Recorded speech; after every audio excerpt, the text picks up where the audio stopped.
Comme vous pouvez le constater, nous avons l'œil sur vous depuis quelque temps. Et nous avons l'impression que vous menez une double vie. Avec les coups de pied, les coups de poing, l'emmerdant, c'est que ça laisse des marques. En revanche, il y a un truc super efficace, c'est celui-là, tu vois.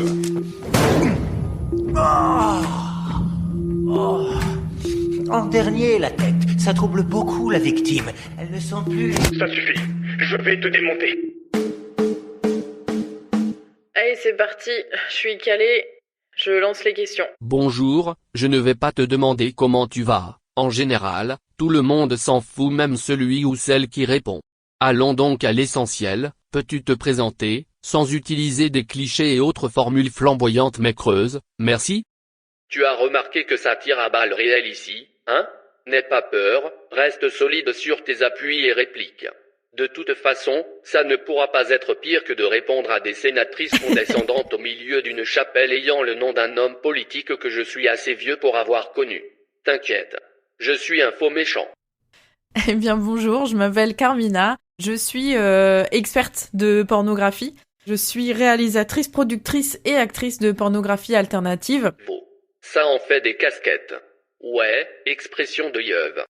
Je suis dans le milieu depuis 2013. J'ai commencé à la base comme journaliste pour un webzine qui s'appelle Le Tag Parfait et qui malheureusement est hors ligne aujourd'hui à cause de la loi SREN. C'est un magazine en fait de culture porno et qui taclait le porno de manière intéressante, intelligente, culturelle, sociale, business, etc. Et comme je trouvais ça fascinant et que j'étais fan de porno, j'ai voulu commencer à écrire pour eux. Et en fait, c'est à partir de ce moment-là que j'ai mis un pied dans le milieu à proprement parler. Je suis aussi assez vieux pour me souvenir parfaitement du tag parfait. Ah, le bon vieux temps. Et en fait, tout s'est déroulé à partir de là. J'ai commencé à moi-même poser pour des photographes nus. J'ai fait modèle webcam. J'ai écrit beaucoup d'articles. J'ai écrit un blog aussi sur mes premières expériences de webcam et de travailleuse du sexe virtuel. Et j'ai commencé à prendre la parole en public et à militer. Et ensuite, j'ai commencé du coup à faire mes propres films en 2017 parce que je voyais qu'en fait il y avait encore beaucoup à faire dans le milieu de la pornographie alternative et je me suis dit tiens pourquoi pas y aller moi-même. On n'est jamais mieux servi que par soi-même, c'est vrai. La preuve, je fais du podcast. Oui, cette interruption est totalement inutile mais, en bon vieux mâle blanc cis, lorsqu'une femme tient des propos plus intéressants que les miens, j'ai des palpitations et je sens que mon pénis rétrécit. Promis, je ne le fais plus. Donc c'est comme ça que j'ai commencé. Et du coup maintenant oui, c'est en fait je fais plein de choses. Donc maintenant un podcast, je fais de la photo, je fais des films, je fais des documentaires, mais le sujet est toujours le porno. Et un peu plus largement, le travail du sexe. Le travail du sexe, ça ne me choque pas. Mais pourquoi plonger dans l'enfer du podcast? Pourquoi salir ton âme dans l'enfer des bonnettes humides et des micros turgescents? Pourquoi foutre bleu? En plus, tu les filmes, tes podcasts. La dépravation est totale. Pourquoi je suis rentrée dans le podcast? Parce que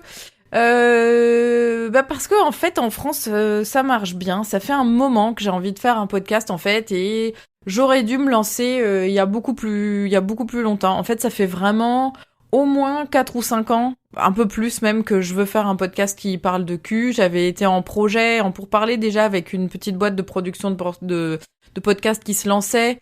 Mais en fait, comme le sujet du porno et du sexe est très très compliqué à financer, à subventionner, en fait, le projet n'avait jamais vu le jour et ça m'avait un peu découragée, en fait. Donc, du coup, j'avais laissé tomber.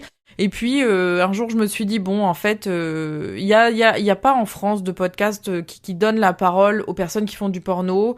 Il y en a pas assez. Il y en a un petit peu à droite à gauche. Maintenant, je vois que des créateurs de contenu se mettent à avoir leur propre podcast ou à parler dans des podcasts d'autres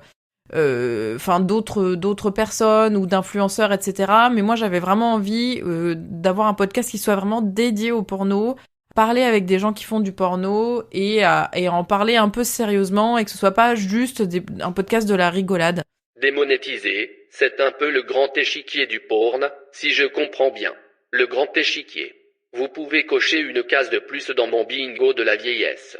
Et en fait, il s'avère que du coup, comme le magazine pour lequel j'écris un peu plus exister aujourd'hui parce que justement il n'y a pas d'argent, il n'y a pas de subvention, il n'y a plus moyen d'avoir de sponsoring ni rien pour les sujets du porno. En fait je me suis rendu compte que le fait de parler porno, on va dire de manière journalistique, me manquait beaucoup. Ça a toujours été un levier de motivation pour moi, c'est que j'ai commencé le porno parce que j'adore ça, mais aussi parce que j'ai vu qu'il y avait besoin d'en parler et d'expliquer aux gens voilà, le porno c'est ça se passe comme ça, etc. Et depuis que j'avais plus cette outlet, on va dire, en écrivant les articles, j'étais vraiment j'avais un manquement. En fait, je me rendais compte, j'avais vraiment un manque dans mon métier et je me suis dit bon, il faut que je trouve une manière de retrouver ça. Et je me suis dit les interviews c'est toujours chouette, les podcasts ça marche bien, et donc c'est pour ça que j'ai lancé Démonétisé l'année dernière. Donc je produis tout moi-même, donc évidemment à perte, parce que pour l'instant il n'y a pas de sponsor, j'ai quelques Patreon, mais pas assez pour le moment. Gagner de l'argent avec un podcast. C'est comme un bon cuni ou un homme fiable, ça relève du miracle, de l'utopie, de la douce rêverie.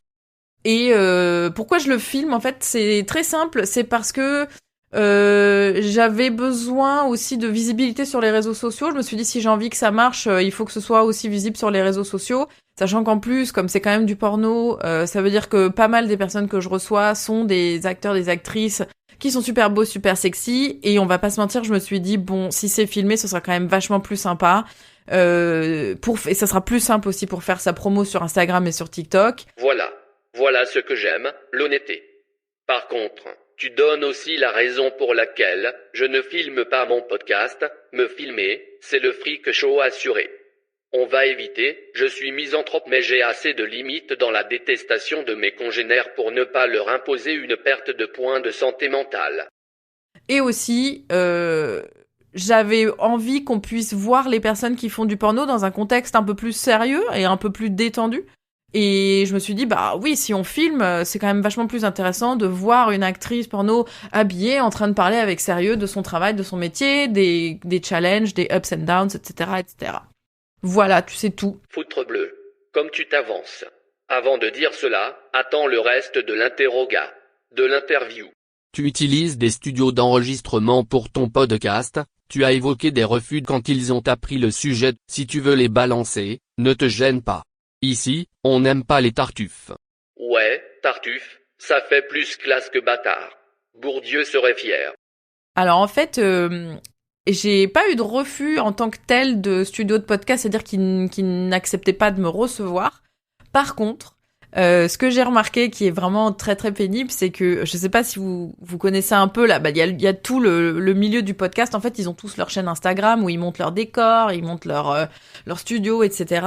Et à chaque fois, ils postent en collab, ou ils retweetent, ou ils repostent quand on a enregistré un podcast chez eux. Oui, l'auto-érotisme chronique des podcasteries. C'est même une paraphilie terrifiante. Or, dès que j'ai loué un studio pour la première fois, donc un studio à Toulouse, qui a déménagé, mais bon, qui est un studio en plus très cool parce que j'ai été super bien reçue et le taf qu'ils font était vraiment super. Et en fait, par contre, ils m'ont demandé expressément par mail de ne surtout pas les mentionner dans les crédits du podcast parce que je leur ai dit est-ce que je vous tag, est-ce que je mets l'adresse du studio pour leur faire de la pub en fait, tout simplement, parce que ils ont super bien taffé, l'image est superbe, le studio est cool. Donc je leur ai dit je vous tag si vous voulez sur les réseaux. Ils ont dit non surtout pas. On nous a demandé de vous dire de surtout pas nous taguer parce que ça parle de porno, vous comprenez, etc., etc. Donc non, je comprends pas. Et puis il y en a plein maintenant. Du coup, j'ai tourné aussi dans beaucoup de studios à Paris et en fait 3 studios sur 4 me demandent de pas les taguer. Il y en a 1 ou 2 qui ont dit qu'ils étaient tout à fait ok d'apparaître. Donc à chaque fois, je les mentionne sur Instagram, mais par contre, ils partagent jamais, ils retweetent pas, ils acceptent pas les demandes de collaboration, etc. Je crois qu'il y en a qu'un seul, et je les remercie d'ailleurs, c'est le studio La Voûte à Toulouse, qui non seulement ont été vraiment super, ont fait un super taf, mais en plus, à chaque fois que je les tag, ils repartagent, et ils ont pas eu de problème à nous suivre et à commenter sur les podcasts, je leur remercie d'être venus, etc., etc. Donc il y a vraiment une discrimination en fait envers les sujets du porno, et ça passe vraiment partout, notamment ça, c'est-à-dire qu'ils sont ok pour prendre mon argent quand je loue le studio, mais par contre jamais de la vie ils vont me faire de pub, mais ils ont pas envie d'être associés à moi, quoi. Le studio La Voûte, vous êtes cool. Disons-le. Je propose même un slogan. Tu veux enregistrer un podcast ? Va te faire voûte. Voilà. J'ai honte, bordel, j'ai tellement honte. Il y a une vague de coachs du fion, avec une bonne vibe moisie d'entrepreneuriat, à la LinkedIn, et de Beavis et New Age. Est-ce que tu l'as remarqué toi aussi et qu'en penses-tu? Tu peux répondre non, tu as des visions. Faut arrêter les psychotropes et l'aigreur, mon vieux, je n'en serai pas vexé, promis. Oui, il y a une vibe de coach, ouais, comme ils appellent ça le OFM, c'est le OnlyFans Management. Qu'est-ce que j'en pense? Ça me fait chier. Ça me fait chier parce que, encore une fois, c'est des hommes qui profitent des femmes, du patriarcat, du capitalisme, de la misogynie, etc., pour se faire des thunes sur le dos des meufs. Et ça m'embête. Ça ne m'embête pas du tout qu'on se fasse aider et qu'il y ait des personnes qui soient spécialistes, des agents, des personnes qui soient là pour aider en fait les modèles OnlyFans, parce que ce qu'il faut bien comprendre, c'est que c'est un métier qui est très compliqué et qui est très difficile et où il y a énormément de choses à faire, c'est-à-dire que basiquement, on gère une entreprise toute seule. Donc c'est normal d'avoir besoin d'aide, on est des humains, on peut pas tout faire nous-mêmes, on peut pas être fort partout, on peut pas tout savoir faire, et même si au début on arrive toujours à bidouiller, à se débrouiller, on apprend plein de choses. Enfin, moi je sais que j'ai appris énormément en créant mon propre contenu, et c'est pareil que ce soit du porno ou un autre type de contenu, hein. On apprend à se mettre en scène, on apprend la lumière, on apprend les caméras, on apprend à faire du marketing, à faire du montage, à faire du son. Je connais même des gens qui ont composé leur propre musique pour leur contenu. Enfin voilà, c'est quelque chose de super enrichissant et épanouissant professionnellement et artistiquement. Mais en fait, on n'est que des humains et on est une seule personne. Donc quand on commence à avoir un certain succès, eh ben on a besoin d'aide. De même manière que, je sais pas, si on prend une star au pif, j'en sais rien, je vais dire une énorme star pour que les gens comprennent. Oui, bonne idée. Prends une méga vedette. Michael Schumacher, par exemple. En fait, est-ce que vous pensez que Beyoncé, elle taffe toute seule? Bah non. Ok, je l'avoue. C'est un bon exemple aussi. Donc en fait, pourquoi est-ce que une personne qui est hyper célèbre dans le porno et qui est hyper connue dans le porno, en fait, elle tafferait toute seule? C'est impossible.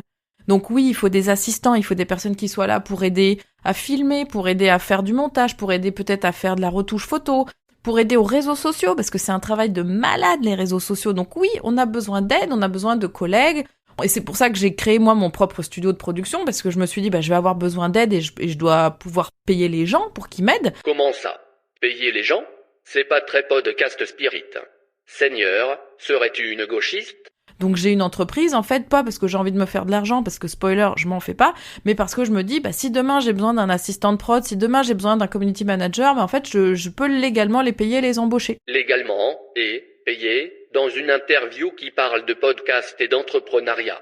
C'est de l'audio porn de gauche que l'on fait là. Et en fait, oui, on a besoin de gens qui nous aident pour ça. Moi, ce qui m'ennuie, c'est que ce soit devenu une mode chez les hommes, des hommes jeunes souvent, qui profitent vraiment en fait des femmes et qui les utilisent et qui sont bien à l'abri dans leur petit studio ou dans la cave de chez leurs parents, hein, on va pas se mentir, parce que il y en a, c'est sûrement ça, et qui se posent aucune question et qui pensent que qu'ils ont raison, qu'ils sont forts et que c'est les meilleurs, et en fait ils se rendent pas du tout compte et ils connaissent rien au travail du sexe non plus, ils savent pas ce que c'est le stigma, ils le subiront jamais parce qu'en fait c'est les femmes qui sont nues sur OnlyFans qui vont le subir, et moi ça me dérange profondément. Il y a beaucoup de personnes qui utilisent le terme de proxénétisme 2.0, mais je me permets de préciser que ça n'en est pas, parce qu'en fait, le travail du sexe virtuel, la pornographie, la création de contenu, la webcam, ce n'est pas, aux yeux de la loi française, ce n'est pas de la prostitution. Donc, par extension, le fait d'être manager, ça ne peut pas être du proxénétisme. Et c'est important de le préciser parce que la loi française a envie de faire interdire le porno, et s'ils le font passer comme prostitution virtuelle, ça va très bien marcher. Malheureusement. Mais il faudrait que la droite dure, voire l'extrême droite, soit au pouvoir et impose leur ordre moral moisi, ou qu'une majorité de la gauche soit abolitionniste et tape sur les TDS en oubliant l'empathie et l'esprit de progrès qui la caractérisent depuis, au moins Jaurès. Oh, wait a minute. Donc non, c'est pas des proxénètes, c'est juste des petits cons qui profitent, encore une fois, des femmes, et qui profitent de la faiblesse des femmes, et qui profitent des fois aussi de la force des femmes, parce que il faut être super courageuse pour faire du contenu porno et pour se mettre à poil sur Internet, et ça m'énerve que ce soit eux qui en profitent et qui récoltent les lauriers. Donc, si la loi française était mieux foutue, ou en tout cas si j'avais plus de temps ou plus de moyens, etc., moi j'aimerais beaucoup avoir une agence justement pour aider les modèles qui se lancent, mais le faire de manière éthique et de manière solidaire et de manière féministe, etc., etc. On peut rêver, hein. Oh sweet summer child. Tu es réalisatrice, photographe, actrice, créatrice de contenu, bref un vrai couteau suisse de l'image et de sa construction, une experte, une cadre du cadrage. Parle-moi un peu de ta vision du Female gaze. comment mettre en image les corps autrement que par les yeux des porteurs de testicules qui font tourner les serviettes. Je reconnais que te demander de parler esthétique de l'image dans un podcast sans image, c'est un peu comme faire des trucs pénétratifs sans lubrifiant, c'est possible mais va falloir y aller doucement et être imaginatif. Mais tu n'es pas non plus venu ici pour une thalasso-option CUNY. Tu sais pertinemment où tu as mis les pieds. Enfin, je l'espère pour toi. Je crois que je le fais très instinctivement. C'est-à-dire que pour moi, le female gaze, c'est quelque chose qui, en fait, n'existe pas vraiment parce qu'il n'y a pas un regard féminin. Il n'y a pas une seule femme, il n'y a pas une seule expérience de femme, et donc il n'y a pas. Je pense que c'est compliqué de généraliser un female gaze, comme je pense. Mais c'est tout un autre débat, que évidemment il y a plusieurs male gaze, etc., etc. C'est juste que dans la société dans laquelle on vit, qui est hétéronormée, patriarcale, capitaliste, les productions culturelles ont tendance à effectivement tout recentrer sous, on va dire, dans une catégorie qui est faite pour plaire aux hommes. Et évidemment, le porno n'échappe pas à ça. Le porno, ce sont des films, des vidéos, des photos qui sont faites pour plaire aux hommes hétérosexuels, et donc évidemment, il y a quelque chose de très standardisé dans la manière de filmer, de photographier les corps. Du coup, moi, ce que j'essaye de faire, c'est que je le fais à l'instinct, tout simplement en m'écoutant moi-même. C'est-à-dire que j'essaye de me dire, moi, quand je suis en train de filmer, par exemple, une scène porno et que je suis pas dedans, je filme ce que j'aime voir.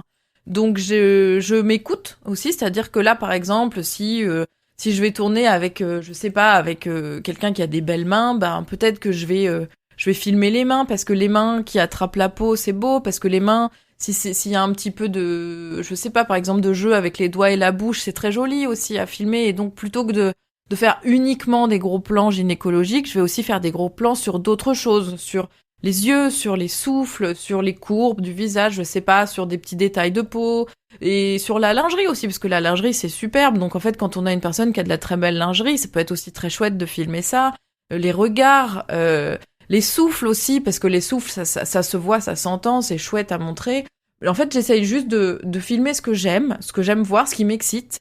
Et en fait, les gros plans gynécologiques en font aussi partie. C'est-à-dire que moi, je suis pour, chacun fait comme il veut, mais moi, dans mon porno, c'est explicite. C'est-à-dire qu'on voit des gros plans, on voit de la génitalité, on voit des chattes, on voit des bites, on voit des culs, parce que c'est excitant, parce que c'est beau. Et aussi, j'essaie d'en filmer des différents, c'est-à-dire de pas avoir des corps standardisés, en fait. J'essaie vraiment de tourner avec des personnes qui ont les mêmes valeurs que moi, mais pas forcément des personnes qui ont un corps, on va dire, normé pour le porno. C'est-à-dire que je vais pas forcément m'intéresser à tourner avec des hommes qui ont une énorme bite, parce que, en fait, dans la vraie vie, c'est bien aussi les hommes qui ont pas une énorme bite. Je vais pas m'intéresser que aux femmes qui sont absolument, on va dire, dans les normes de beauté, c'est-à-dire 1m75, 80, minces, avec des gros seins, un gros cul. Non, en fait, je prends des personnes que j'aime, avec qui j'ai envie de tourner et qui partagent mes valeurs, et donc je cherche pas un physique. Et je pense que finalement le female gaze il peut aussi être là, c'est-à-dire que je vais pas m'attarder sur c'est mon avis personnel, c'est que moi j'aime pas trop les hommes qui sont hyper musclés, qui font de la gonflette, qui poussent à la salle. Moi c'est pas des corps du tout qui me plaisent et qui m'intéressent, et donc ça va être plus rare en fait de voir dans mes films des hommes qui sont ultra musclés et ultra à la gonflette, etc., etc. Je tourne avec des gens que je trouve charmants, mais pour d'autres raisons. J'essaye de me sortir de sortir de toute cette norme et de toute cette standardisation, et je pense que mon female gaze, il est aussi là, et il est dans quelque chose de on va dire un peu ambivalent, parce que on va pas se mentir, enfin moi j'ai découvert le porno quand j'avais 18 ans. Ça fait longtemps que je regarde du porno, et donc j'ai regardé beaucoup de porno mainstream, et donc je pense que les images, elles sont un peu incrustées en moi finalement. Et comme j'ai grandi dans cette société patriarcale, et ben évidemment que tout le reste de la société patriarcale et hétéronormée, il est aussi ancré en moi. C'est-à-dire que l'exemple qu'on donne toujours pour le male gaze, c'est James Bond. Bah en fait, moi je les ai vus les James Bond et donc j'ai quelque chose qui est ancré en moi de ça, de ce male gaze, de cette séduction des femmes fatales. J'ai lu plein de bouquins érotiques des années 80 aussi quand j'étais plus jeune. Donc tout ça, c'est hyper sexiste, c'est hyper normé. Donc c'est forcément en moi quelque part. Mais comme je sais que moi, ça m'a fait du mal dans mon éducation, parce que je me suis toujours sentie hors des clous, parce que j'étais pas dans cette norme, bah justement, mon travail, c'est de me dire, ok, cette norme, elle est là et elle existe et elle peut exciter certaines personnes, mais en fait, est-ce qu'on peut aller au-delà? Est-ce qu'on peut trouver autre chose? Est-ce qu'on peut trouver quelque chose de plus doux, de plus fort, de plus excitant, de plus sale, de moins sale, je sais pas. Essayer de sortir des choses attendues. Je suis pas sûre de réussir à le faire, mais en tout cas, j'essaye. Waouh. Tu en parles très bien, c'est brillant. Autant que c'est passionnant. Tu as remarqué que je n'ai pas ajouté mes petites saillies drôlatiques. Quand l'intelligence parle, je me tais. Je suis team petite bite, du fond du cœur. Merci. On sent un vent bien fétide de puritanisme avec des relents d'ordre moral soufflés en ce moment. La pornographie a toujours accompagné les sociétés, illégalement ou pas. Et, toi, tu l'as découvert comment la pornographie? Perso, le premier film porno que j'ai vu, c'était grâce à la première version du codage de Canal+. J'ai encore un souvenir ému de Devil in Miss Jones en version mosaïque. Ça dit tout et ça m'évite surtout de dire mon âge.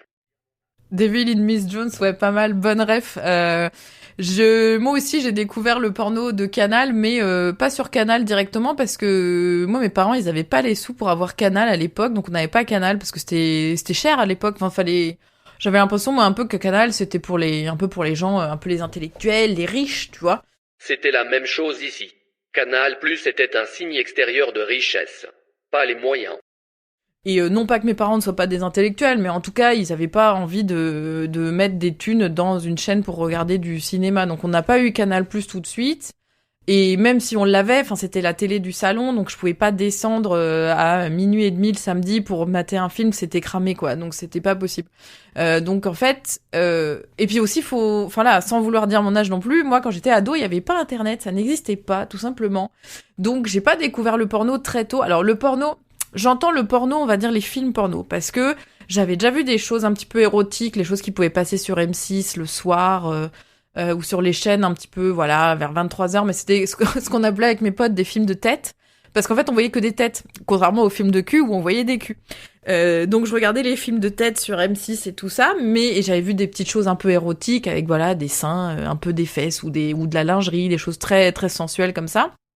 Mais le vrai porno, le premier vrai porno que j'ai vu, c'était un Dorcel, c'était La Princesse et la Pute. Ah, les titres de films porno. Tout un poème. Et je l'ai vu en cassette vidéo quand j'avais, je pense, 18 ans, parce que j'étais avec mon copain qui l'avait en cassette vidéo, parce qu'il l'avait enregistré sur Canal, parce que ses parents avaient Canal, et il l'avait enregistré sur une VHS.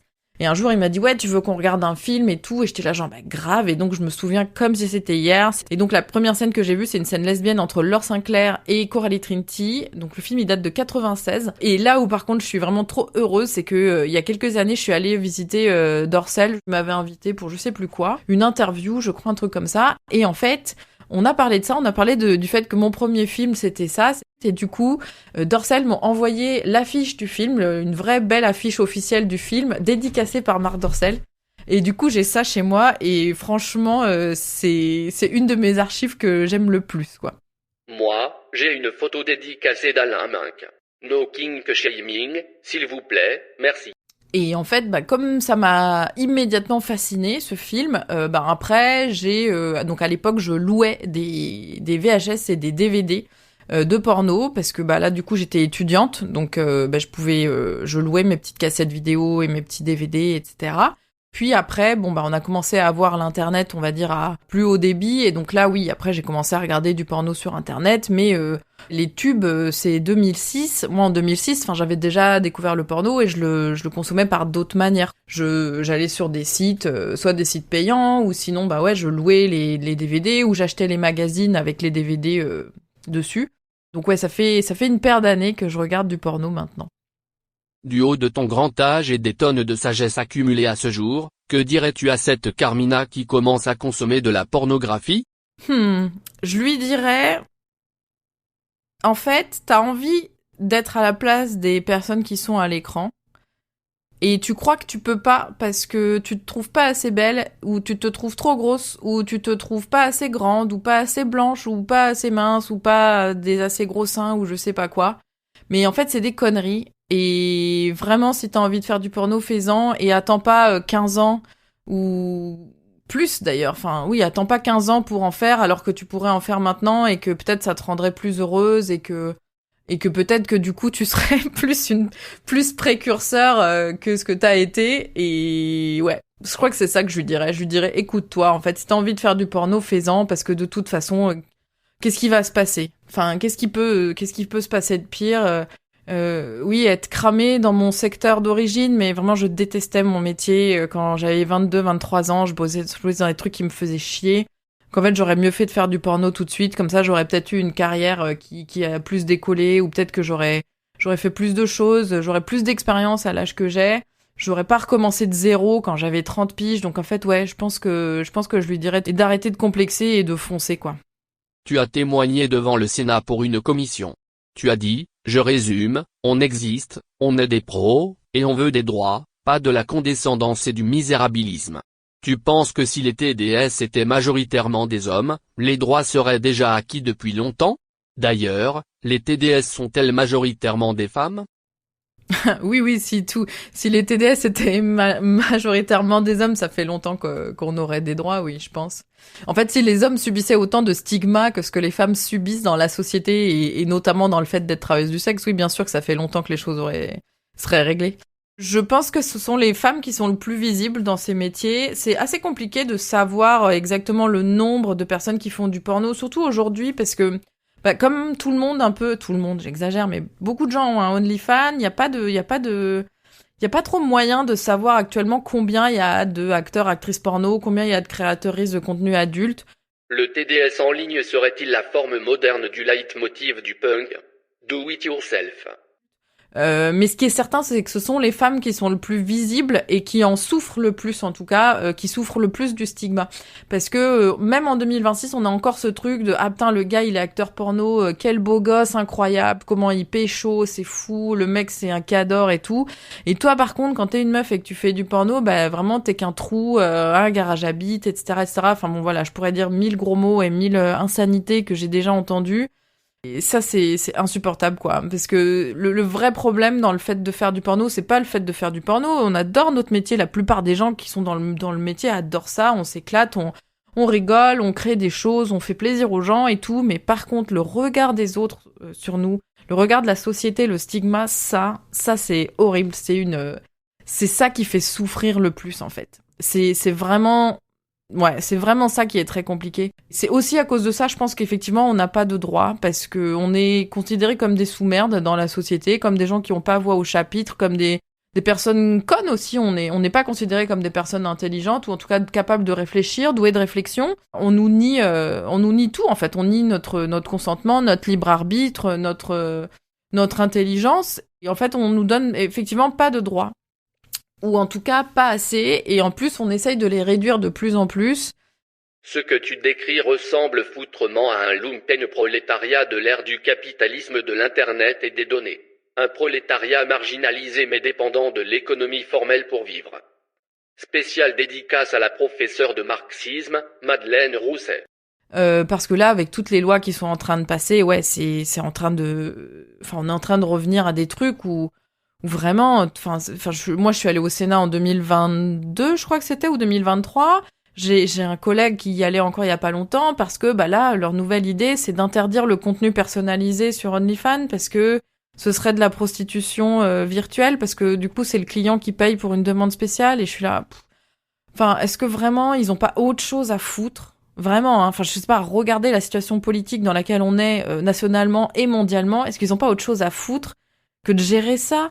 Vraiment, est-ce que vraiment il n'y a pas autre chose de plus important ou de plus intéressant à faire dans les institutions politiques? Franchement, j'hallucine. Notre personnel politique est non seulement médiocre, mais, avec le virage au frein à main, à droite. on entre dans une nouvelle ère de la haine et de la désignation des boucs émissaires, wokisme, TDS, les journalistes. Nous sommes des loups et il y a bien trop longtemps que la meute n'a pas chassé. Il nous faut des victimes et des mâles alpha. C'est effrayant. Tu m'étonnes que je deviens misanthrope, tiens. Tu as aussi déclaré que tu étais devenu TDS pour te réapproprier ton corps. C'est très intéressant. Peut-on être soi en se montrant, à autrui, dans ce que l'on a de plus intime, donc de plus fragile? Tu peux développer s'il te plaît? Tu as 4 heures et la calculatrice est interdite. Pour aller aux toilettes, il faut être accompagné d'un ou d'une surveillante. Merci. Oui, moi j'ai utilisé la webcam à un moment où en fait j'étais complètement détruite par la vie et par les hommes et par le patriarcat et par l'hétéronorme. En gros, j'aime pas trop raconter ça parce que j'ai l'impression que ça donne vraiment du grain à moudre aux gens, enfin je sais pas. En gros, je me suis fait larguer et vraiment j'ai eu l'impression du jour au lendemain d'avoir tout perdu quoi, parce que vraiment c'était une rupture d'une relation très longue dans laquelle j'étais hyper investie et du jour au lendemain j'ai eu l'impression de tout perdre, mon mec, mon appart, mon taf, mes amis parce qu'ils ont tous pris son côté, donc j'étais vraiment j'ai déménagé, j'avais plus rien, j'ai retrouvé un nouveau taf qui me plaisait pas mais juste voilà pour payer les sous et en fait j'avais besoin d'un truc que je fasse pour moi quoi. Et c'est là que j'ai commencé à dire en fait tu sais quoi, je vais faire de la photo nue, je vais poser nue parce qu'en fait ça fait un moment que j'ai envie de le faire. Je m'étais déjà moi-même pris en selfie un petit peu, j'avais tourné un peu une sextape parce que ça me plaisait déjà, en fait j'aimais bien cette idée de pouvoir exciter les gens en leur envoyant des photos et des vidéos. Quand j'ai eu l'opportunité de faire la webcam en fait pour un article à la base, donc pour le journal pour lequel j'écrivais, je me suis dit vas-y tu sais quoi, je vais essayer de faire de la webcam, je vais me mettre moi-même en modèle, comme ça je vais voir ce que ça fait et je vais pouvoir raconter aux gens. Et en fait dès le premier show ça m'a plu tout de suite. Je me suis dit mais en fait c'est trop bien, je sais pas trop comment expliquer. Je crois que maintenant, la manière dont je l'expliquerais, c'est, en gros, j'étais tellement, mais noyée, en fait, dans le patriarcat. C'est-à-dire que j'avais aucune conscience politique et féministe à l'époque. Parce que j'ai grandi dans un milieu très tradi. Donc, dans ma tête, le fait de s'être fait larguer, c'était genre, c'est bon, c'est la fin de ta vie, en fait. Parce que ta vie, c'est avoir un mari et des enfants. Et donc là, t'as ni l'un ni l'autre, donc t'es qu'une merde, en fait. Et j'avais vraiment besoin de quelque chose pour reprendre pied sur moi et sur mon corps, sur ma sexualité, sur ma vie, etc. Parce que j'avais l'impression, comme je me suis fait larguer en plus, pour quelqu'un d'autre, je me disais, en fait, c'est parce qu'en fait, je suis trop moche et que du coup, toujours ce truc de complexe de la société qui dit que t'es pas assez bien, que t'es pas assez belle, t'es jamais assez quand t'es une femme, t'es jamais assez. Et le fait de faire ce show webcam et de voir qu'il y avait des gens qui non seulement étaient prêts à passer des heures à me regarder, mais en plus à payer pour me regarder, et qui me faisait des compliments, et qui me trouvait belle, et qui me faisait... Mais en fait, ça a tellement complètement enlevé un truc de mes épaules. C'est-à-dire que là, vraiment, j'ai capté, j'étais là genre, ah d'accord, donc en fait, tout ce qu'on me raconte depuis des années, c'est de la merde. En fait, oui, je suis belle, et oui, je peux plaire, et oui, je peux faire bander les hommes, et surtout, en fait, c'était pas si grave que ça, et pas si important que ça, quoi. Et donc, ça m'a tellement libérée de quelque chose, que j'ai vraiment eu cette impression que ça faisait de la place dans mon cerveau pour pouvoir faire d'autres trucs. Pour pouvoir réfléchir à la vie, pour pouvoir réfléchir à la politique, pour pouvoir créer de l'art, pour pouvoir faire de la photo, de la vidéo, etc.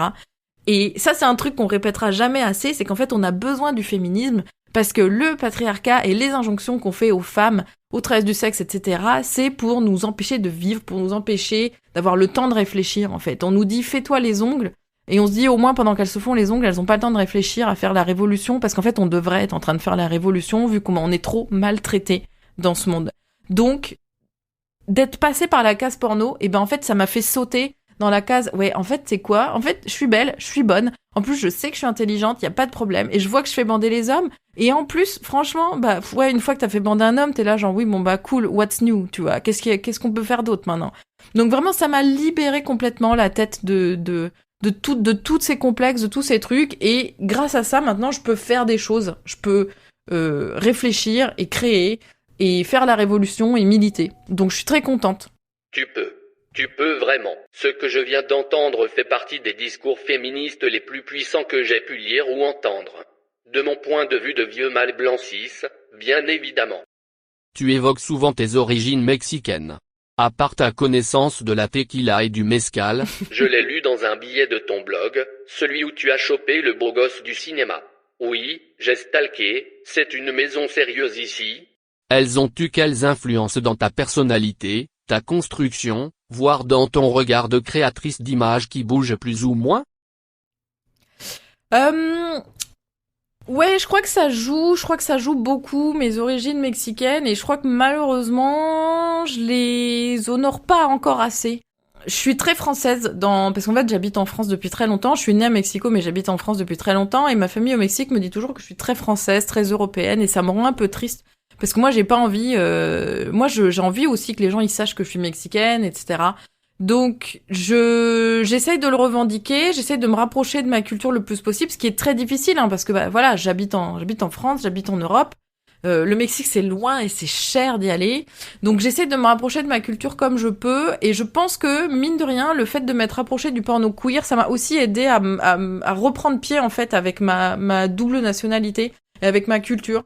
Parce que, en fait, en évoluant dans les milieux queer et dans les milieux politisés, dans le porno aussi alternatif, en fait, j'ai rencontré plein de gens qui sont pas blancs et qui sont militants antiracistes et militants décoloniaux et qui m'ont fait comprendre plein de choses sur ma vie, sur comment j'ai grandi en fait entourée de ma famille française, donc d'une famille blanche, et comment j'avais pu subir du racisme que j'avais même pas identifié en fait, du racisme bienveillant un peu, parce que voilà. En France, les latinos, ils ont ce truc, où en fait on subit du racisme, c'est du racisme entre guillemets mignon dans le sens, on va te dire ah cool, est-ce que tu sais danser la salsa et effectivement est-ce que t'aimes bien la tequila et les tacos, voilà. Donc c'est jamais très méchant, mais ça reste du racisme quand même quoi. Grâce à tous les gens que j'ai rencontrés dans le porno, en fait j'ai compris beaucoup mieux la vie en fait. J'ai beaucoup évolué sur la question du racisme, sur la question du colonialisme et de la colonisation au Mexique, et j'ai beaucoup progressé sur ça et ça m'a énormément fait avancer sur moi et pour me comprendre moi-même. Et en fait, j'ai beaucoup envie de travailler avec des personnes mexicaines et de faire aussi des pornos où il pourrait y avoir des éléments de culture mexicaine, ouais. C'est juste que là, j'essaye d'en prévoir un, mais sans tomber dans les clichés parce que j'ai envie que ce soit authentique et j'ai pas envie que ce soit du porno mexicain mais pour touristes. Mais par exemple, quand j'ai fait le film Guacamole avec Lina Bembe, qui est une collègue mexicaine, pour moi ça a été super chouette parce que j'ai tourné un porno en espagnol et en fait la vérité c'est que j'avais assez rarement couché avec des personnes mexicaines dans ma vie parce que j'ai grandi en France et quand j'ai quitté le Mexique j'étais très petite. Donc le fait de pouvoir faire du sexe en espagnol et de le filmer et de parler aussi de notre héritage et de la diaspora et du fait qu'on a quitté le Mexique et qu'on vit en Europe, pour moi c'était très très chouette de pouvoir le mettre en scène. J'ai envie d'explorer beaucoup plus ce côté-là et j'espère que j'aurai l'occasion de le faire. Tu as baptisé ta maison de production Carré Rose. Raconte un peu pourquoi? Je pense au carré blanc de la télévision de mon enfance. C'est exactement ça, c'est parce que moi aussi j'ai connu le carré blanc, et sauf qu'il s'avère que ma couleur c'est plutôt le rose, et puis le rose c'est beaucoup associé aux trucs sensuels, au porno aussi un petit peu, enfin il y a beaucoup de sites porno qui ont des logos roses ou qui ont des sites dans les couleurs roses. Le rose c'est joli. J'ai moi-même un petit déshabillé rose qui me va à ravir et qui fait son petit effet lors des soirées gangbang et philanthropie de mon Rotary Club. Et puis en fait j'habite à Toulouse et du coup il fut un temps où j'envisageais de faire un jeu de mots avec, tu vois, comme je vis dans la ville rose. Imaginer un nom autour de la couleur de la ville, c'est une bonne idée. Effectivement, toujours meilleur, dans tous les cas, de prendre pour thème l'autre emblème de la ville, la saucisse. Voilà, deuxième fois que j'ai honte durant cet épisode, bordel. J'avais toujours un peu en tête ça, de peut-être faire un festival rose dans Toulouse, mais sauf que je me suis fait piquer l'idée par un couple, par un groupe de rappeurs ici, voilà, qui ont un truc qui s'appelle Rose Festival, donc bref. Donc voilà, j'avais envie effectivement de rappeler le carré blanc et puis voilà, un petit peu un clin d'œil à Toulouse, un clin d'œil à ma couleur préférée. Mais en ce moment, je suis en train de chercher un nouveau nom parce que là ça fait bientôt 10 ans qu'on existe et en fait, c'est un nom qui est compliqué à l'international et si je veux finir par atteindre le public international, il va falloir que je change de nom. Donc n'hésitez pas en brainstorming à proposer des idées. Vas-y, je suis chaud. Bang and Roses? Queer Me Tender? Rosa Cruz? Pink is the new porn? Horny Weather?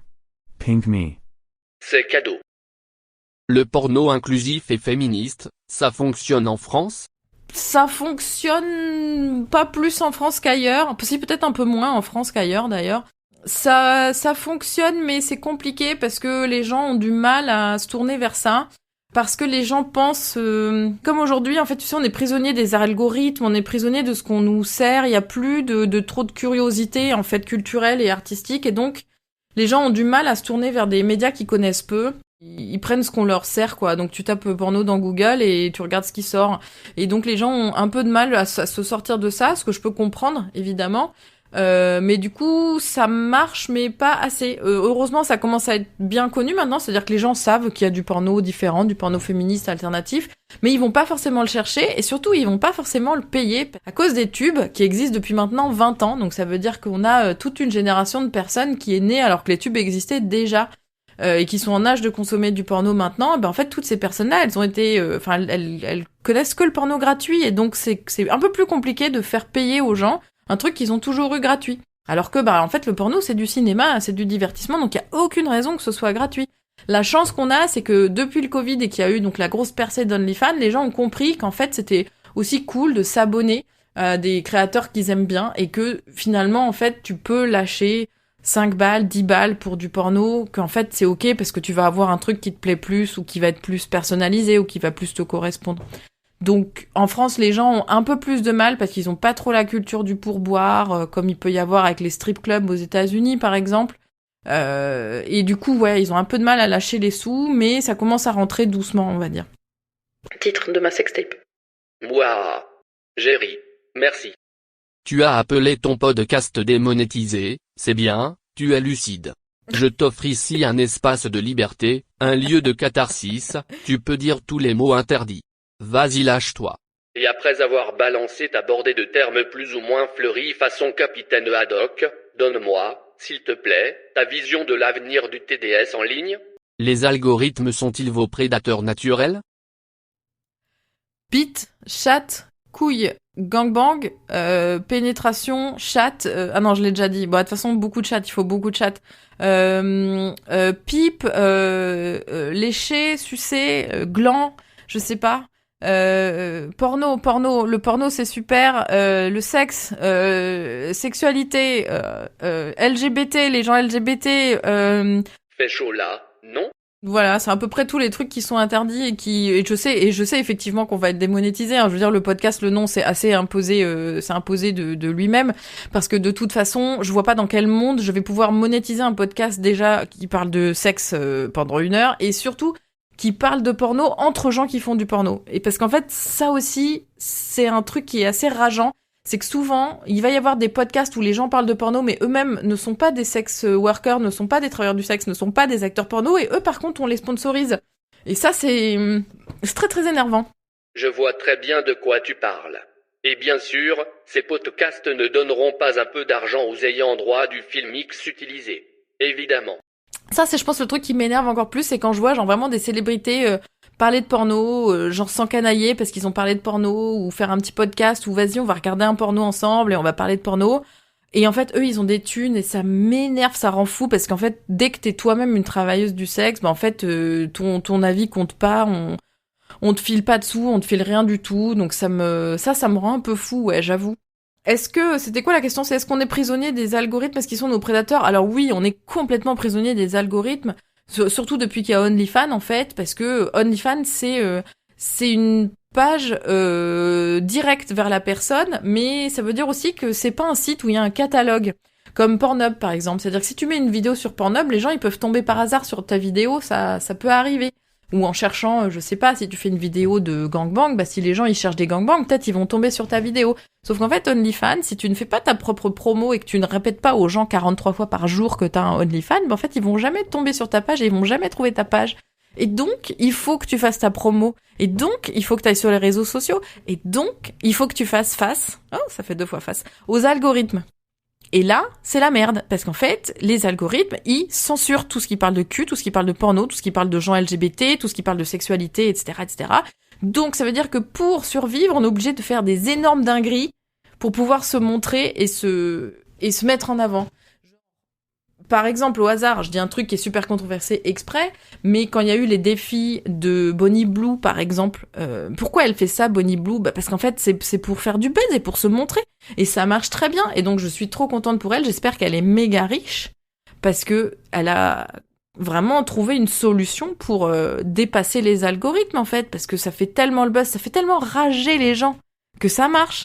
Parce que faut pas oublier un autre truc, c'est que non seulement on subit les algorithmes, mais en plus on est dans une économie, dans les réseaux sociaux, on est dans une économie de la haine. C'est-à-dire que ce qui va marcher, c'est la haine, c'est-à-dire la haine que les gens vont te verser, et plus les gens te versent de haine, et plus ton post est visible, et plus t'as de visibilité, et plus tu gagnes d'argent. Je le sais parce que je me suis mis sur TikTok il y a quelques années, quand ça a commencé à marcher avec le Covid et tout. Il y a une vidéo où juste j'explique que je fais du porno alternatif. Elle a fait 3 millions de vues alors que j'avais un compte avec genre, je pense, 50 abonnés. Elle a fait 3 millions de vues parce que en fait, les gens m'insultent copieusement dans les commentaires. Et plus j'avais de commentaires d'insultes, et plus j'avais de vues. Et la semaine suivante, j'ai doublé tous mes revenus sur toutes mes plateformes. J'avais 2 fois plus d'abonnés à Carré Rose, j'avais 2 fois plus d'abonnés sur OnlyFans, j'avais 2 fois plus d'abonnés sur Mime, et j'étais là, mais putain. Tout ça parce que je me faisais insulter. Et en fait, c'est ça qui est horrible, c'est que non seulement on subit les algorithmes, on subit la censure, et en fait, ce sont les algorithmes et la censure qui nous poussent à faire des trucs de plus en plus, entre guillemets, choquants, ou en tout cas un peu plus fous, un peu plus extrêmes, parce que sinon, on n'est pas vu, en fait. Donc il faut faire tout et n'importe quoi sur les réseaux sociaux pour avoir une chance d'être vu et pour avoir une chance de gagner sa vie. Et vraiment, moi, j'ai pas signé pour ça à la base et j'ai pas envie de tomber dans ça, donc plus ça va et moins je poste sur les réseaux, et sauf que du coup, mon revenu, plus ça va et plus il baisse, quoi. Donc comment on fait et comment on survit, tu vois ? Oui, malheureusement, je comprends. Et ça met aussi en péril la santé mentale des TDS. C'est Carib et Scylla pour vous. J'ai l'impression que nous sommes dans une société de la haine. Les hommes et femmes politiques qui attirent les regards et les votes sont aussi celles qui prônent la haine, la colère, les discriminations. Les algorithmes sont les fossoyeurs de notre altérité. La bonne ambiance, quoi. Comment tu choisis tes invités dans ton podcast ? Alors, les invités dans le podcast, déjà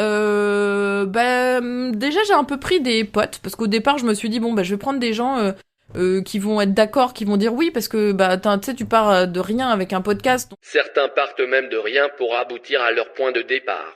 Et je reste bienveillant dans mon propos. Heureusement, je suis un petit peu reconnue dans le milieu pour avoir une certaine expertise, pour être journaliste et militante et tout ça. Donc je pense que les collègues me font assez confiance. Donc ça c'est un truc très chouette, parce que ils savent que je vais pas les piéger et que je les invite pas pour les piéger ou pour les faire passer pour des cons, ou au contraire, tu vois. Donc au départ j'ai demandé un peu à des potes, à des copines, et puis je demande aussi à des gens dont je sais qu'ils ont des choses intéressantes à dire. Tu vois, par exemple, le premier épisode, c'est Madeleine Rousset. Madeleine, on se connaissait déjà un petit peu, et je sais que Madeleine, elle a des choses à dire et qu'elle a envie de dire des choses aussi. C'est pour ça que dès que j'ai commencé le podcast, j'ai tout de suite pensé à elle. J'ai beaucoup aimé cet épisode. Et, en outre, je recommande les cours de marxisme de Madame Rousset sur Instagram. C'est cinglant. Et puis après, j'essaye de varier les profils aussi, c'est-à-dire que j'essaye d'avoir des gens qui ont tourné dans l'indépendant, des gens qui ont tourné plutôt dans le mainstream, j'essaye d'avoir des gens qui sont un peu jeunes, j'essaye d'avoir des gens qui ont, 15 ans de bouteille, 20 ans de bouteille, comme il y a pu y avoir avec Rico Simmons, et puis quand j'ai eu Mademoiselle Lila, qui elle est toute jeune et qui avait commencé depuis 3 ans, un truc comme ça, et du coup qui n'a pas du tout la même expérience de vie que je peux avoir moi, ou que peut avoir Rico, ou que peut avoir, Madeleine, etc. Donc voilà, j'essaie de varier les profils. J'essaie de prendre des gens que je connais déjà un petit peu, parce que j'ai envie de tomber sur des gens qui vont avoir des choses à dire aussi. C'est quand même plus intéressant. Et puis j'ai une liste j'ai encore au moins 20-30 personnes que j'aimerais faire venir dans le podcast. Donc j'espère trouver un sponsor ou des subventions pour la saison 2, parce que sinon je pourrais pas continuer, parce que là je suis à perte financière, et en fait je peux pas être à perte financière sur tous mes projets, sinon on va pas s'en sortir. Qui voudrais-tu avoir mais que tu sais inaccessible ? À part moi, évidemment. En fait, la chance que j'ai, c'est qu'il y a pas grand monde qui est inaccessible, je pense, en tout cas dans le milieu du porno, parce que là, vraiment, pour l'instant, je n'interviewe que des personnes qui sont dans le porno, même si J'aimerais bien avoir des célébrités qui ne sont pas dans le porno, mais qui sont OK pour parler de porno. Ça, ce serait aussi vachement intéressant. J'ai de la chance, en fait, d'être bien connectée dans le milieu, et donc, a priori, je pense que je pourrais avoir un peu qui je veux. Est-ce qu'il y a quelqu'un qui serait inaccessible? Si, en vrai, il y a quand même quelqu'un. Dieu, le pape, Virginie Despentes, Stéphane Bern, Miyazaki, qui? Dis-nous. J'aimerais bien avoir quelqu'un comme Laure Sinclair ou Clara Morgan. Alors Laure Sinclair, ça fait des années qu'elle a disparu et qu'elle est plus dans le milieu, donc je pense que ce sera impossible parce qu'elle a complètement coupé les ponts avec le milieu, et c'est OK, c'est pas grave, mais juste que c'est un peu une de mes premières un peu idoles, en tout cas dans le milieu, donc j'aurais adoré lui parler. Et puis Clara Morgan aussi, pareil, parce que c'était moi, quand j'avais 20 ans, c'est à ce moment-là qu'elle avait lancé, qu'elle avait eu sa courte carrière. Et en fait, ce que j'adore, c'est qu'elle a réussi à continuer à faire des choses, et qu'elle en parle avec aucun regret et aucune et rien de mauvais, en fait. Donc j'aimerais beaucoup parler avec elle. J'espère que je pourrai. J'ai des contacts qui la connaissent, donc je me dis que ça se tente. Puis j'espère que Ovidie viendra aussi, parce qu'Ovidie, elle a toujours plein de choses à raconter sur le milieu, même si elle a arrêté. En fait, je me dis que ce serait cool d'avoir une petite saison du podcast où je travaille, où j'interviewe que des personnes qui ont arrêté ou qui sont plus dans le milieu, parce que je pense aussi que ça peut être vraiment chouette d'avoir des retours d'expérience sur des gens qui ont arrêté, qui ont coupé, et puis peut-être aussi un peu, entre guillemets, un espoir pour les personnes qui ont envie de quitter le milieu et qui se disent ouais, mais comment je vais faire parce que je suis cramée à vie. Franchement, je sais pas, regarde, Ovidie, elle a quand même eu un Emmy Award pour sa série. Donc c'est qu'il y a de l'espoir de faire des trucs cool, quoi. Est-ce que tu seras un jour l'invité de ton podcast? Et qui pourrait te tenir le micro? Ah ben oui. Ici on pose des questions qui poussent dans ses retranchements. On est dans le koh-lanta de l'introspection. C'est l'épreuve des poteaux. Alors, est-ce que je pourrais être l'invité de mon propre podcast? Ouais, ça pourrait être marrant à faire. Je pourrais même me poser des questions à moi-même ou juste parler de moi pendant 1 heure. Mais en fait, le truc, c'est que j'ai l'impression d'avoir déjà beaucoup parlé de moi. J'ai l'impression de répéter tout le temps la même chose. Donc, je sais pas si c'est très intéressant. Surtout qu'en plus, dans Démonétisé, mine de rien, vu que c'est un échange, c'est pas que une interview, c'est aussi un échange entre collègues. Donc j'ai l'impression que souvent, je raconte aussi des petites anecdotes qui me concernent parce que je relate avec les personnes qui sont en face, tu vois, parce que je me compare un peu, parce que je parle de mon expérience. Des fois, quand je suis pas d'accord, je le dis, mais moi je suis pas d'accord parce que ceci, cela. Donc j'ai l'impression que j'ai quand même mon mot à dire un peu, et que j'arrive à aussi parler un peu de mon expérience dans Démonétisé. Mais ouais, ça pourrait être marrant. Je sais pas. Je crois que j'ai déjà trop parlé. Tu vois, genre là, ça fait 50 minutes que je parle. Peut-être c'est trop, tu vois. Po. On arrête ça tout de suite.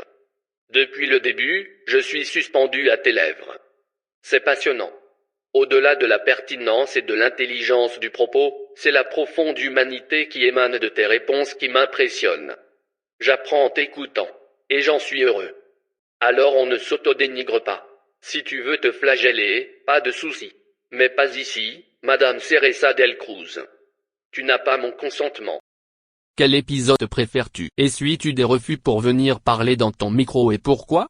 La raison officielle est celle que tu devines, hein? Ici, on dit les mots.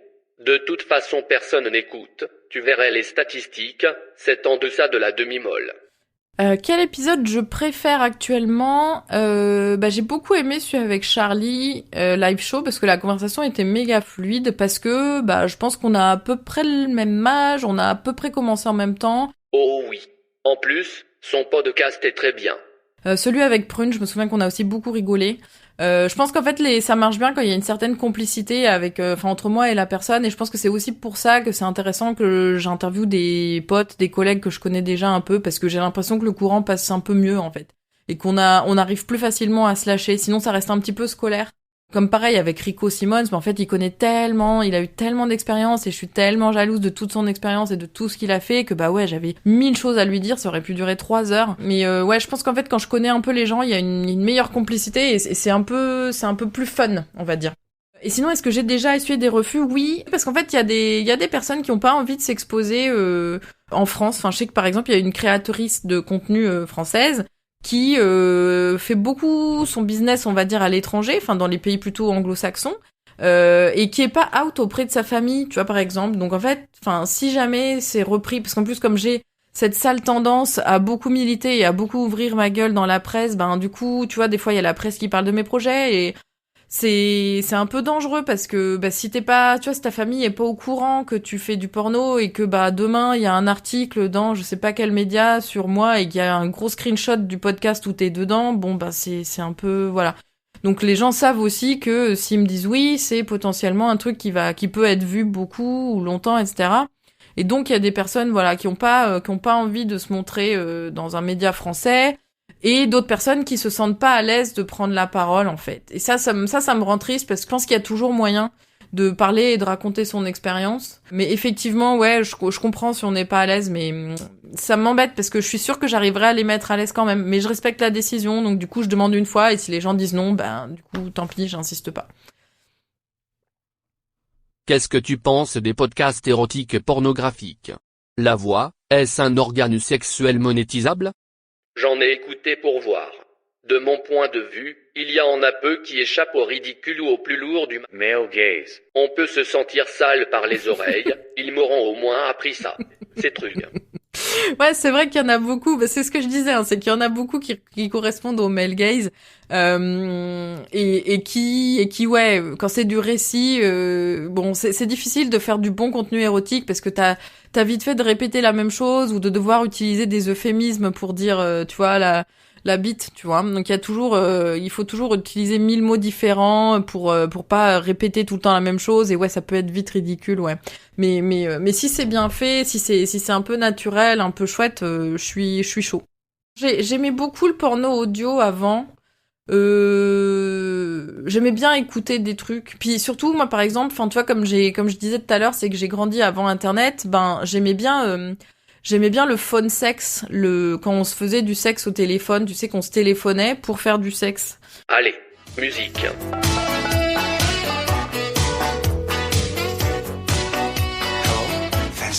What's your credit card number? 696-67113. Your phone number? 751-6177. What's your fantasy? I'm gonna speak to a very hot one. We'll call you back. Sex over the phone. Sex over the phone. Avant le sexting, parce qu'en fait maintenant on fait du sexting, et d'ailleurs j'ai trop rigolé parce que la dernière fois je faisais du sexting avec une personne qui du coup est plus jeune que moi, qui est pas de ma génération. Et je lui disais, mais sinon, tu sais, on peut faire du vocal, quoi, du phone sex et tout. Et donc, en fait, je voyais bien que la personne avait tellement l'habitude du sexting, genre un peu à l'écrit, qu'elle avait pas trop l'idée de comment ça marchait. Et donc, j'ai dû lui expliquer ce que c'était le phone sex, tu vois, et c'était un peu marrant. Mais parce que moi, j'adore les voix, vraiment j'adore. Enfin, moi, quelqu'un qui me parle, qui me dit des trucs sensuels dans l'oreille, mais c'est oui à 1000%. Donc, j'aime bien les podcasts érotiques. Les trucs érotiques où c'est la personne qui te parle directement, mais j'aime pas trop les trucs où c'est des récits érotiques. Tu vois, par exemple, si c'est un truc où ça va raconter, genre, oui, la jeune fille baissa sa culotte pour nanan, bah non, ça me chauffe pas. Mais par contre, si c'est un podcast qui te parle directement, où t'as une voix qui te dit salut, tu m'as manqué, j'ai beaucoup pensé à toi et ça m'a beaucoup excité. Ça, oui. J'avoue que, là, oui. Foutre Dieu qu'il fait chaud. Ça doit être mon andropause. Ça, j'adore. Franchement, j'adore. Je pense que oui, la voix fait partie des trucs les plus érotiques qu'il peut avoir, quoi. Et mon petit point faible, c'est quand il y a un petit accent anglais. Alors là, je ne réponds plus de rien. Carmina. J'ai encore le goût de ta peau sur mes lèvres. C'est cadeau, bisous. Qu'est-ce qui te fait rire? Pleurer? Hurler des insultes sur les mamans? Pour les mamans, ce sont les tartuffes et autres faux gentils. Moi qui ne suis que bienveillance et empathie, j'ai des envies de les Chuck Norrisser sévères. Qu'est-ce qui me fait rire? Qu'est-ce qui me fait pleurer? En ce moment, il y a beaucoup de choses qui me font pleurer parce que j'en peux plus de l'ambiance politique qu'il y a en ce moment, et en tant que personne qui fait du porno, bah franchement, on n'est pas aidé. Depuis que je suis allée au Sénat et qu'il y a eu les rapports qui ont été publiés où je me fais publiquement insulter et diffamer dans les rapports du Sénat, je t'avoue que j'ai un peu perdu confiance en les institutions politiques, en la France, en mon propre gouvernement, tout ça. Donc ouais, en ce moment, il y a beaucoup de choses qui me font pleurer. Ouais, je pleure beaucoup. Je suis quelqu'un qui pleure beaucoup. Je pleure parce qu'en fait, je pleure quand je suis triste, et je pleure quand je suis en colère, et je pleure quand je suis frustrée, parce que je sais pas comment exprimer les choses, tu sais, parce que comme je suis une femme et qu'on m'a appris qu'il fallait jamais se mettre en colère, bah, j'ai du mal à exprimer quand je suis en colère. Donc c'est un peu compliqué. Qu'est-ce qui me fait rire? Bah écoute, un truc qui a rien à voir. Alors si, puisqu'on parle de porno depuis tout à l'heure, le porno, ça me fait beaucoup rire. Les gens oublient que c'est un divertissement, que c'est aussi fait pour être fun à la base, et qu'on était là pour rigoler au début. Enfin, moi, quand je suis arrivée dans le porno, c'était pour rigoler. Et le problème, c'est qu'en fait, ça fait un moment qu'on rigole plus, parce que entre la politique, et le slut-shaming, et le harcèlement en ligne, et la misogynie, et les nouvelles lois qui passent, et on te coupe ton compte en banque, et on te vire de PayPal. En fait, on rigole plus. Alors qu'à la base, vraiment, moi, j'étais venue pour rigoler. Parce que le porno mainstream, je trouve ça hilarant, je trouve ça caricatural au possible. C'est vraiment, il y a un côté grand guignolesque où on se marre vraiment beaucoup. Et j'adore ça, et c'est pour ça qu'à la base, je suis rentrée dans ce milieu. Enfin, tu vois, les films avec des dialogues improbables, avec des tenues d'infirmières que aucune infirmière ne mettrait dans la vraie vie, mais c'est hilarant, en fait, c'est trop drôle, et on oublie qu'on est là aussi pour rigoler, en fait. Oui, vous êtes sur un répondeur instantané, je vous laisse 2 secondes pour parler à vous. Oh, écrase, je t'ai reconnu, Didier. Je sais bien que c'est toi, connard. Ah, chère conne, quelle joie de vous entendre. Elle t'emmerde, la conne. Je te promets que le jour où je te rencontrerai, tu la ravaleras, ta salive. Et je te jure que t'auras pas le temps de la voir quand je te bâillonnerai avec ma connasse. Et tu demanderas grâce quand je t'inonderai la gueule tellement je voudrais. Et quel programme alléchant. Et qui en est l'interprète? T'occupe pas de ça, tu le découvriras plutôt que tu le crois. En attendant, ménage-toi et économise ton foutre, car je te prie de croire qu'il t'en faudra. Parce que quand je te tiendrai les couilles, je te les viderai jusqu'à la dernière goutte. Ah. C'est encore la même fille que l'autre jour? Non, c'était le style, mais pas la même voix. Quant à savoir où elles ont eu notre numéro... Dans les WC où tu t'amuses à raconter ta vie. À la base, le porno, ça me fait beaucoup rire. Mais comme en ce moment, le porno, ça me fait pas trop marrer, bah disons que je me rabats sur autre chose. Qu'est-ce qui me fait rire? Où est-ce que j'ai bien rigolé ces temps-ci? J'écoute des podcasts, j'écoute beaucoup de podcasts américains. J'ai pas encore énormément trouvé de podcasts français où j'accroche de fou et où j'ai envie de tout binger. Mais il y a 1 ou 2 podcasts américains que j'aime beaucoup, genre notamment, bah puisqu'on est sur un truc de podcast, autant les citer, hein. Ouais, c'est ma prochaine question, mais vas-y. Notamment, il y a The Downside de Gianmarco Solesi, qui est un stand-upper new-yorkais, qui a un podcast où il parle beaucoup de politique avec ses invités, et souvent c'est aussi très très drôle. Et j'écoute aussi So True de Caleb Heron, qui est aussi un stand-upper, un comédien, un acteur américain, qui invite plein de gens que j'aime bien en plus dans son podcast, et du coup c'est aussi très très drôle, et pas que drôle, c'est-à-dire que ça attaque aussi des sujets un peu sérieux, un peu de politique, et donc les derniers trucs que j'ai regardés de Caleb Heron m'ont fait beaucoup rire, les derniers épisodes de podcast. Et sinon, il y a une série qui me fait vachement marrer, j'arrête pas d'en parler à tout le monde, ça s'appelle Ghosts. C'est alors je regarde la version américaine, surtout qui est un remake d'une série britannique, donc c'est une série qui s'appelle Ghost comme fantôme avec un S quoi, au pluriel. Où en gros c'est un couple de jeunes qui ont hérité d'une énorme baraque, un énorme château, un manoir à la campagne qui était à une grand-tante. Sauf qu'en fait la maison est hantée et les fantômes sont hilarants. C'est hyper wholesome, enfin comme on dit. Désolée, je dis beaucoup de mots en anglais en mode je me la pète, mais c'est parce que je ne trouve pas mes mots. T'inquiète, c'est un habitus dans le podcast game, le franglais. Au moins, toi, tu en es consciente. C'est très mignon, c'est très marrant, il y a de l'humour qui est un peu fin aussi. Et vraiment cette série me fait beaucoup rire. Voilà ce qui me fait rire en ce moment, ouais. Et qu'est-ce qui me fait avoir envie de hurler? Ben les hommes. Vraiment les hommes. Je suis désolée de dire ça parce que en plus enfin moi je suis bi donc j'adore les hommes, je sors beaucoup avec des hommes mais en fait vraiment Non, je comprends. Il n'y a pas plus décevant que les hommes. À part pour leur mère, et encore, ils sont décevants. Au lit, dans les relations, dans le travail. Partout, tout le temps, décevant. Moi-même, je ne suis pas très fier de ma fiabilité, alors je compatis. Je comprends pas, c'est quoi leur problème? Je comprends pas. J'essaye d'être vraiment tout le temps sympa et adorable et en plus, enfin, je suis quand même une meuf assez open mind. Putain, encore de l'anglais. Oh la meuf, cela joue. Je suis une meuf qui est quand même assez ouverte d'esprit, donc j'essaye vraiment tu vois, d'être à l'écoute, de proposer des bails. Moi, tu me proposes un truc super chelou, je suis chaud. Hein. Enfin, Tu sais, franchement, tu me dis viens, on va en partous. Bah ouais, on regarde du porno. Bah ouais, tu vois, viens, on fait ci, on fait ça, ou tu veux pas faire un plan à 3. Mais oui, moi je dis oui à tout, tu vois, donc je suis un peu sympa. Tu as même dit oui à ma proposition de participation à un podcast qui défonce les podcasts. C'est dire ton ouverture d'esprit. Et en plus, je suis marrante, et en plus, je suis belle, et en plus, je suis intelligente, et les hommes arrivent quand même à pas gérer, quoi, à pas être là, à pas assurer, à arriver en retard, à pas répondre aux messages, à ghoster les gens, et du coup, je me dis, mais je comprends pas, je sais pas ce qu'il vous faut. Donc en ce moment, ouais, c'est les hommes qui me donnent envie de vraiment hurler, et là, pour le coup, Capitaine Haddock, quoi, vraiment, hier et avant-hier, mais j'aurais pu tuer quelqu'un, je pense. Voilà. La misandrie devrait être envisagée, parfois, souvent, comme un réflexe d'autodéfense. La grande question que l'on pose aux acteurs et actrices du X, c'est comment envisagez-vous votre reconversion? Je ne le ferai pas. À la place, donne-moi la question que tu aimerais que l'on te pose. Et dans la foulée, dans Que c'est chaud, quelle réponse donnerais-tu? Oui, j'aime sublimer mes invités et développer leur agentivité. Et comme tout bon podcasterise, je sais faire travailler gratuitement mes chers invités pour la valeur ajoutée de ma création. Quelle est la question que j'aimerais qu'on me pose?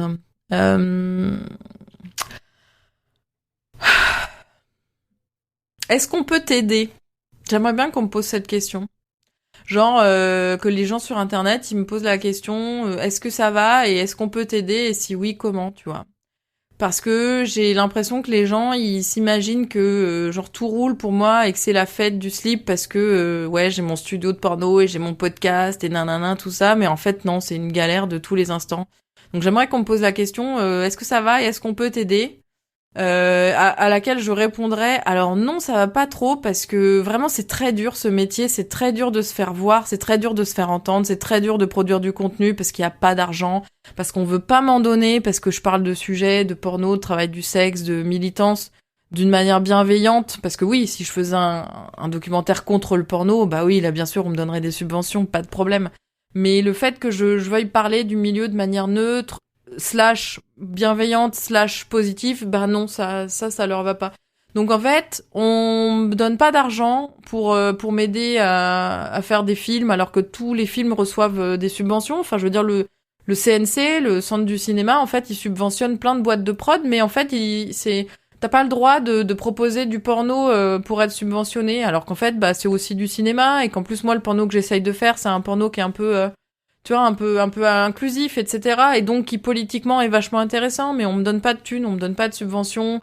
Les marques cherchent pas à collaborer avec nous, alors que, enfin, vraiment, il y a je sais pas combien d'influenceurs qui reçoivent des cadeaux tout le temps, des trucs. Franchement, envoyez-moi un cadeau, je sais pas. Enfin, vraiment, une fois de temps en temps, ça me ferait plaisir. Les seules marques qui m'ont envoyé des cadeaux, c'était les marques de sextoy, et encore plus maintenant, parce que comme je suis pas devenue influenceuse à 100% comme certaines, bah ouais, moi, on me donne plus des trucs, quoi. Parce que, tu vois, j'ai pas continué dans cette voie, donc on me donne pas de thunes, on me donne pas de cadeaux. Donc ouais, c'est galère. Donc comment on peut m'aider? Il faut parler de porno avec vos potes, il faut faire la pub des trucs porno que vous aimez bien. Si vous avez aimé mon contenu, ben franchement, lâchez un pourboire. Si vous aimez le podcast, faut donner sur le Patreon en fait, parce que bah sinon je vais pas réussir à faire de saison 2. Là, je suis à perte de plusieurs milliers d'euros pour avoir produit ce podcast, parce que bah faut payer le studio, faut payer la monteuse, faut payer la graphiste, et moi je me suis pas payée du tout.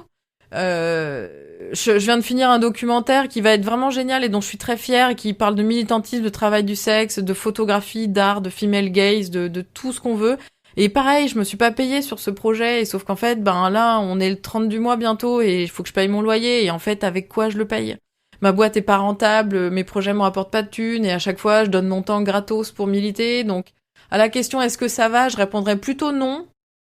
Et comment on peut t'aider? Partager, commenter, liker. Venez voir mon film au cinéma bientôt, le 17 avril à Paris, au Brady. Partagez le Patreon, écoutez le podcast, partagez le podcast. En fait, les contenus porn, ils sont tellement censurés et shadowban que, en fait, si vous-même, vous commentez pas, vous mettez pas un cœur, vous mettez pas un like, un truc, bah en fait, ça va jamais marcher, on va jamais y arriver, quoi. Et ben, c'est gay. Non, c'est sincère et important. Alors, vous avez entendu les auditeuristes? On agit pour un porn éthique et respectueux et pour celles qui le font. Tu fais du podcast, donc je pense que comme beaucoup de podcasteries, tu n'en écoutes pas, mais, au cas où tu serais une exception, quel podcast rêves-tu de démonter ? Alors si, comme je le disais tout à l'heure, moi j'en écoute des podcasts, mais pas assez des Français. Je me rends compte que j'en écoute pas assez des Français. Je te recommande Les Copains de Mauvais Travail. Un podcast bien écrit, intelligent et drôle. Ils sont bons, les petits mauvais. Mais je peux, je peux quand même vous parler de 2 ou 3 podcasts là que j'aime bien. Par exemple, j'aime beaucoup ce que fait Binge, enfin en tout cas ce que faisait Binge, parce que là, c'est sûr qu'il y a pas mal de trucs que j'aimais bien qui se sont arrêtés ou qui ont changé, mais enfin Programme B de Thomas Rozek, enfin ça a toujours été un de mes petits trucs préférés, j'adore écouter ça. Les couilles sur la table, du temps de Victoire Tuaillon, j'ai vraiment tout bingé vraiment pour le coup. C'était très chouette. Camille aussi, c'était super ce petit podcast qu'ils avaient fait. Donc voilà, chez Binge, j'aimais bien un peu ça. J'ai longtemps écouté le Floodcast aussi pendant vraiment plusieurs années et ça m'a souvent bien fait rire. Même si je déplore le fait qu'il n'y avait pas assez de meufs encore à mon goût. Mais je rêve en fait d'avoir un Floodcast de meufs. Donc si jamais un jour je trouve une team de meufs qui est chaude pour faire ça avec moi, je suis ultra chaud, vraiment faire un pareil, en fait, un podcast où juste on raconte notre life et où on dit des gros mots et où on invite nos potes et voilà, enfin ça, j'en rêve, mais que avec des meufs par contre. Et sinon, qu'est-ce que j'écoute en France? Attends, parce que ça se trouve, je vais oublier des gens que j'adore et qui font des trucs que j'écoute souvent. Qu'est-ce que j'écoute souvent? Non, je crois que c'est ça, je crois que c'était vraiment ça, c'était Binge, Binge et puis le Floodcast. Par contre, j'écoute beaucoup de podcasts américains en ce moment, je sais pas pourquoi. Je suis tombée là-dedans et j'aime beaucoup. Je les regarde beaucoup sur YouTube en fait aussi. Ceux où il y a la vidéo, je sais pas pourquoi. Je crois que je préfère. J'aime bien écouter des podcasts et tout où il y a que le son. Je me mets ça dans mon lit ou en bagnole, etc. Mais si je suis chez moi, je vais souvent avoir la télé ou un des écrans d'ordi avec YouTube et des podcasts qui tournent dessus, ouais. J'écoute aussi beaucoup Trixie et Katia, The Bold and the Beautiful, mais encore voilà, c'est du contenu américain. Je pense que j'écoute beaucoup de contenu américain et politique parce que ça me donne l'illusion que même si c'est la merde, c'est loin, c'est chez eux. Peut-être c'est pour ça que j'écoute moins de trucs en français, parce que du coup ça fait flipper de se dire qu'on est dans cette merde. Voilà. C'est malin. Pour une fois que les Américains peuvent nous servir à quelque chose pour notre bien. Let's go. Et invitez-moi d'ailleurs, parce que ça je l'ai pas dit, mais invitez-moi dans vos podcasts en fait. Enfin tu vois, d'ailleurs merci à toi de m'avoir invité dans ton podcast, parce qu'en fait les gens m'invitent pas, alors que franchement je suis ultra marrante, je suis vraiment hilarante, je le dis, et je suis multifacette, c'est-à-dire que je connais d'autres choses dans la vie que le porno. Donc invitez-moi en fait, voilà. Je vais ajouter que tu es sympathique et généreuse. Je crois que tu es devenue mon invité préféré. Foutre bleu, v'là-t-il pas que je me mets à aimer les podcasteries. Jésabelle, va. Tu peux me remercier d'avoir sacrifié quelques minutes de mon précieux temps à parler de ton podcast. À bientôt. Eh ben écoute, merci, justement, comme je le disais à l'instant, merci de m'avoir invité, merci de m'avoir posé des questions sur Démonétiser. Je suis très contente que Démonétiser touche des gens qui sont pas forcément des personnes qui regardent ou du porno, ou qui ont l'habitude en tout cas de regarder des contenus qui parlent de porno. Donc vraiment ça me fait super plaisir. Et ouais, abonnez-vous, suivez-moi sur les réseaux, je suis Carmina3000, Carmina Dela Cruz si vous cherchez. Démonétiser mon podcast, mon studio de porno c'est carerosfilm.com, et j'ai aussi un blog, donc comme que tu as stalké, n'est-ce pas, que j'ai vu que tu avais lu ce qu'il fallait, mais c'est très bien, c'est fait pour. Moi je suis pour les blogs et pour la lecture et pour l'écriture, donc mon blog qui s'appelle leculentre2chaises.com, où j'ai raconté toutes mes aventures de quand j'étais camgirl et où de temps en temps je poste un petit peu de fiction et un petit peu de réflexion sur le monde de la pornographie. Voilà, abonnez-vous, écoutez-moi, invitez-moi et donnez-moi de l'argent. Et merci beaucoup, à bientôt.